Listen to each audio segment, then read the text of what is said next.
Assalamualaikum warahmatullahi wabarakatuh. Selamat pagi semuanya. Selamat berjumpa lagi di hari ini.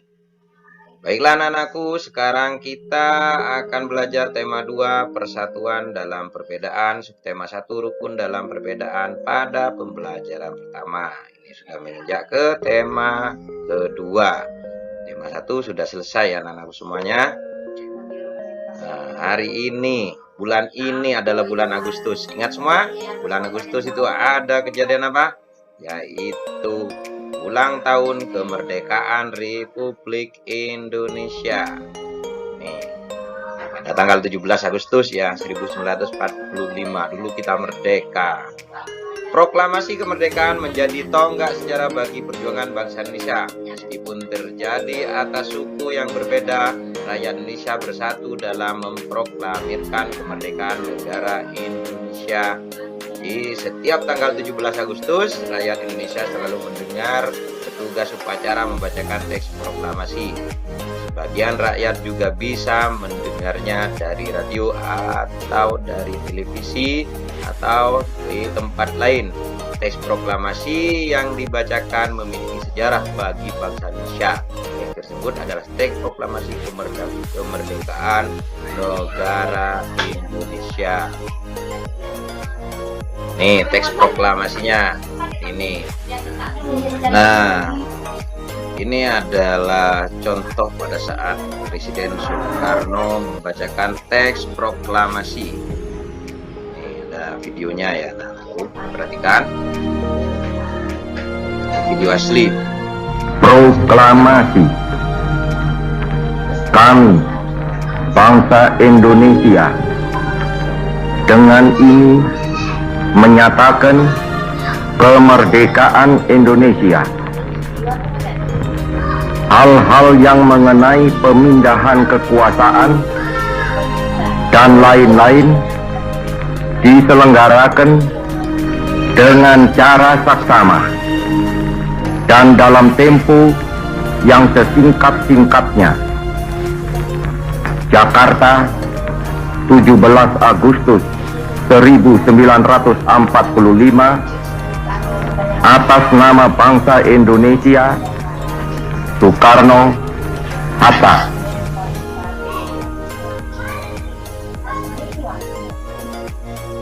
Nah, itu suara asli dan video asli dokumen bangsa Indonesia, proklamasi yang dibacakan oleh Presiden Soekarno pada saat itu. Menjelang proklamasi kemerdekaan, perbedaan daerah, agama, dan suku bangsa bukanlah penghalang bagi generasi muda dan generasi tua untuk berkumpul. Perbedaan pendapat sempat terjadi, namun akhirnya mereka bersatu padu untuk memproklamirkan kemerdekaan Indonesia. Pada waktu itu, semangat persatuan sangat menonjol. Bangsa Indonesia menjadi bangsa yang sangat kuat, anak-anakku semuanya. Tidak ada jalan lain dalam usaha memproklamirkan kemerdekaan kecuali menjalin persatuan dan kesatuan. Hal ini mencerminkan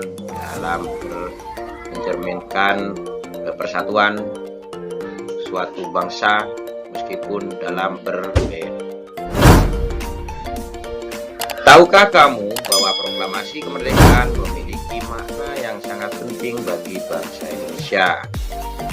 Pertama, sebagai puncak perjuangan Indonesia. Perjuangannya itu puncaknya saat diproklamasikan itu perjuangan kita merdeka, kita bebas dari penjajahan. Kemudian pengakuan kepada dunia luar, bahwa kami bangsa Indonesia sudah merdeka kepada dunia sejak diproklamirkan kemerdekaan Indonesia.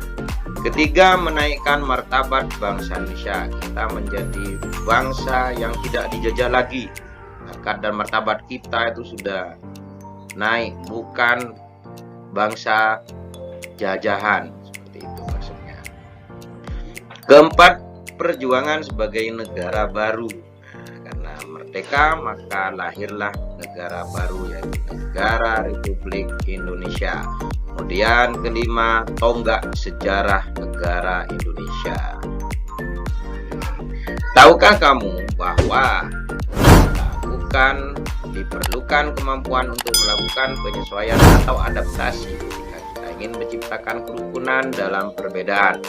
Masih ingatkah kamu pepatah di mana bumi dipijak, di sana langit dijunjung? Pepatah ini mempunyai makna apabila kita berada di tempat yang baru, maka kita perlu menyesuaikan diri dengan keadaan setempat agar kita bisa diterima dan hidup berdampingan dengan damai. Hal ini juga berlaku pada tumbuhan. Agar keberlangsungan hidupnya terjamin, maka tumbuhan harus mampu melakukan adaptasi sesuai kondisi lingkungannya. Jadi bukan hanya manusia, tumbuhan juga melakukan adaptasi dengan lingkungannya. Bagaimana cara tumbuhan beradaptasi? Mari kita pelajari. Pertama, ada bunga teratai. Tanaman ini tumbuh di air. Agar dapat menyesuaikan diri, tanaman ini memiliki akar di bawah air. Di akar ya.